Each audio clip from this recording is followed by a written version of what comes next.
Assalamualaikum warahmatullahi wabarakatuh. Baik, di sini kami kelompok D akan mempresentasikan materi tentang revenue recognition.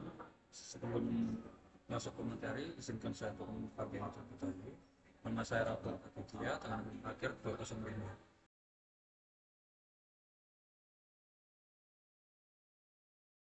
Baik, materi yang pertama adalah pengukuran dan pengaturan pendapatan penjualan.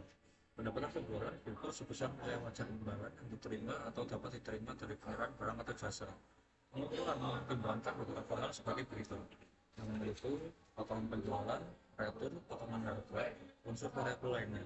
Jadi pendapatnya tidak selalu sama dengan harga jual kotor, tapi sudah dikurangi faktor-faktor di atas. Pendapatan diakui bila resiko dan manfaat kepemilikan barang sudah berpindah ke pembeli, yaitu dengan syarat tidak ada lagi pengeluaran efektif dari penjual, jumlah pendapatan dapat diukur secara andal, dan ada kemungkinan besar manfaat ekonomi akan masuk ke perusahaan. Yang mana intinya pendapatan baru boleh dicatat kalau transaksi benar-benar pasti dan penjual sudah tidak menanggung resiko barang lagi. Saya Aisyah Megawati dengan MPM akhir 322. Di sini saya akan menjelaskan mengenai penjualan dengan hak kembalian. Jadi jika suatu barang dijual dengan hak retur, itu pendapatan tidak langsung diakui penuh. Perusahaan itu harus memperkirakan yang pertama itu persentase barang kemungkinan akan dikembalikan, lalu mengakui liabilitas untuk retur tersebut.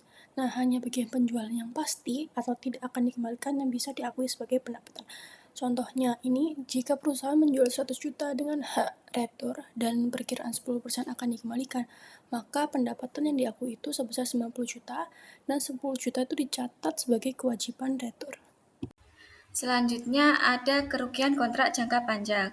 Nah, dalam kerugian kontrak jangka panjang ini, perusahaan dapat mengalami dua hal kerugian, yaitu yang pertama, kerugian pada periode berjalan atas pada kontrak yang menguntungkan. Nah, kondisi ini muncul ketika selama konstruksi terjadi kenaikan yang signifikan dalam estimasi total biaya kontrak. Tetapi, kenaikan tersebut tidak menghilangkan seluruh laba pada kontrak. Dengan metode persentase penyelesaian, estimasi kenaikan biaya membutuhkan penyelesaian di periode berjalan atas laba bruto yang diakui pada periode sebelumnya. Perusahaan mencatat penyesuaian ini sebagai kerugian pada periode berjalan, karena hal tersebut adalah peristiwa perubahan estimasi akuntansi. Yang kedua ada kerugian atas kontrak yang tidak menguntungkan. Nah, estimasi biaya pada akhir periode berjalan mungkin menunjukkan bahwa akan terjadi kerugian pada saat keseluruhan kontrak telah diselesaikan. Dalam metode persentase penyelesaian maupun metode pemulihan biaya, perusahaan harus mengakui seluruh kerugian kontrak yang diekspektasi pada periode berjalan. Selanjutnya, di sini ada kontrak jasa. Nah, kontrak jasa merupakan perjanjian antara perusahaan dan pelanggan untuk pemberian jasa tertentu dengan imbalan yang diatur dalam standar akuntansi. Pendapatan dari kontrak jasa harus diakui sesuai dengan progres penyelesaian jasa jika manfaat diterima secara bertahap atau melalui saat pekerjaan selesai. Jika manfaat baru dirasakan di akhir, kontrak jasa mengikuti kriteria yang sama seperti kontrak jangka panjang. Artinya, untuk mengakui pendapatan, 1. Kontrak jasa harus dapat diukur dengan andal. 2. Manfaat ekonomik sangat mungkin terjadi. 3. Tahapan penyelesaian harus dapat diukur dengan andal dan biaya perolehan harus dapat diukur dengan andal. Selanjutnya di sini saya akan menjelaskan kontrak jangka panjang atau konstruksi. Jadi yang dimana kontrak jangka panjang atau konstruksi ini sebagian besar perusahaan mengakui pendapatan pada titik penjualan atau pengiriman karena pada titik penjualan risiko dan imbalan kepemilikan dialihkan dan harga tukar diketahui. Namun dalam keadaan tertentu, perusahaan mengakui bahwa pendapatan sebelum penyelesaian dan pengiriman. Dan terdapat dua metode akuntansi yang jelas berbeda untuk kontrak konstruksi jangka panjang, yaitu yang pertama ada metode presentase penyelesaian atau percentage of completion method.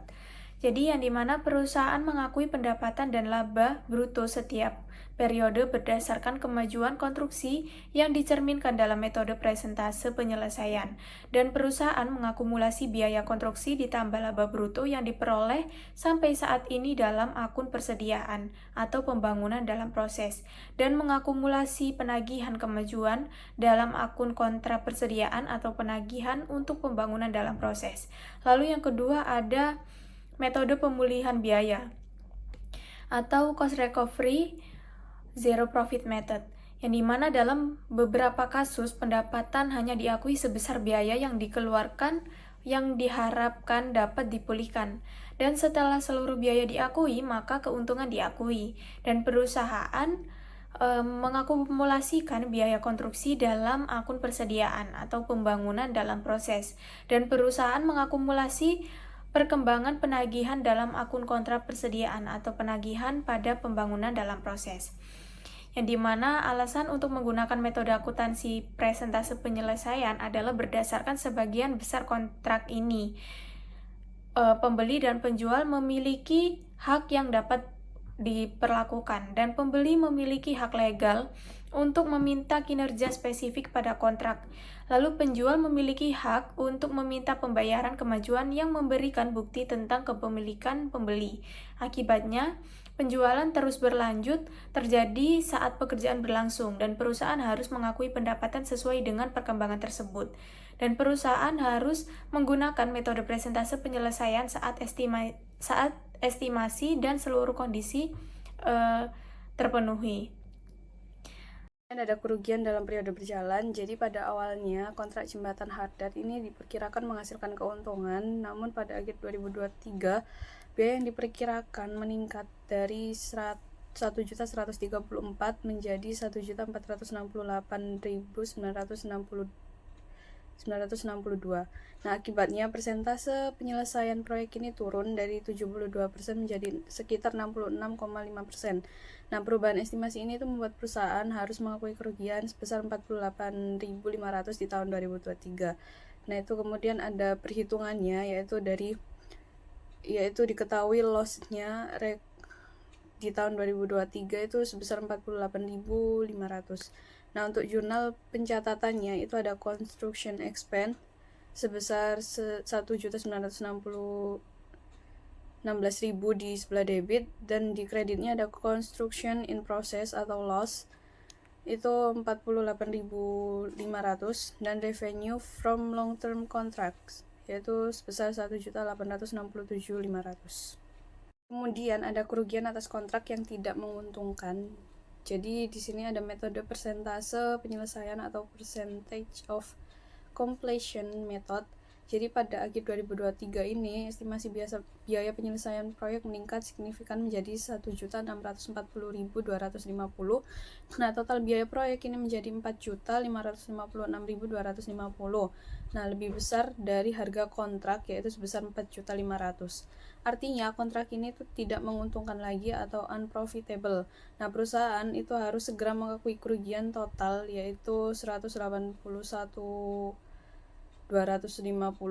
Nah, didapat dari pembalikan laba 2022 sebesar 125.000 ditambah kerugian estimasi di tahun 2023 yaitu sebesar 56.250.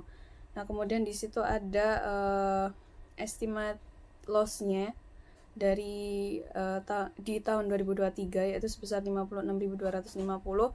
Lalu kemudian ada pendapatannya itu estimate total cost-nya itu sebesar 4.556.250, dan revenue recognition di tahun 2023 itu ada 1.755.000. Nah, untuk construction cost expense di tahun 2023 itu sebesar 1.936.250. Nah, untuk jurnalnya itu ada construction expense sebesar 1.936.250. Untuk di kreditnya ada construction in process yaitu sebesar 181.250 loss-nya. Lalu kemudian revenue from long term contracts-nya itu ada 1.755.000. Assalamualaikum warahmatullahi wabarakatuh. Perkenalkan, nama saya Indriana Jayaningrum, NPM akhir saya 317. Di sini saya akan menjelaskan tentang contoh soal dari kerugian atas kontrak yang tidak menguntungkan. Nah, di sini ada metode pemulihan biaya atau cost recovery atau juga zero profit method. Nah, akun CIP atau construction in process menunjukkan akumulasi biaya konstruksi ditambah laba kerugian yang sudah diakui pada akhir 2023. Saldo CIP menjadi sebesar 2.859.750 euro dengan rincian di bawah ini. Nah, pada kontrak hadrat, jika perusahaan menggunakan CRM, laba 2022 tidak diakui. Pada 2023, karena diperkirakan rugi, maka hanya kerugian estimasi sebesar 56 euro, 56.250 euro yang diakui. Nah, penulisan jurnal entry-nya seperti ini. Di sisi debit ada loss from long term contract, di sisi kredit ada construction in process atau loss. Nah, di sini ada dua penyajian laporan keuangan. Menurut percentage of complementation method, laba atau rugi diakui sesuai tingkat penyelesaian. Namun, jika kontrak diperkirakan merugi, seluruh kerugian harus segera diakui. Nah, sedangkan jika menggunakan cost recovery method, perusahaan hanya akan mengakui kerugian saat benar-benar terrealisasi. Pada kasus Hardhat, kerugian sebesar 56.250 euro tetap dilaporkan sebagai liabilitas estimasi dari kontrak jangka panjang. Untuk materi selanjutnya akan dijelaskan oleh teman saya. Halo semuanya, perkenalkan nama saya Made Isna Prasetyarana, NPM 315. Di sini saya akan menjelaskan mengenai pengaturan multiple deliverable. Multiple deliverable arrangement menyediakan beberapa varian produk dan jasa kepada pelanggan sebagai bagian dari pengaturan tunggal. Secara umum, semua unit dalam pengaturan multiple deliverable dianggap unit akuntansi terpisah dengan syarat yang pertama, item yang dikirim memiliki nilai bagi pelanggan secara terpisah atau stand alone. Yang kedua, pengaturan mencakup hak pengambilan secara umum relatif terhadap barang yang dikirim. Yang ketiga, yaitu pengiriman atau pemberian item yang tidak terlaksana dianggap mungkin dan secara substansial berada dalam kendala penjual.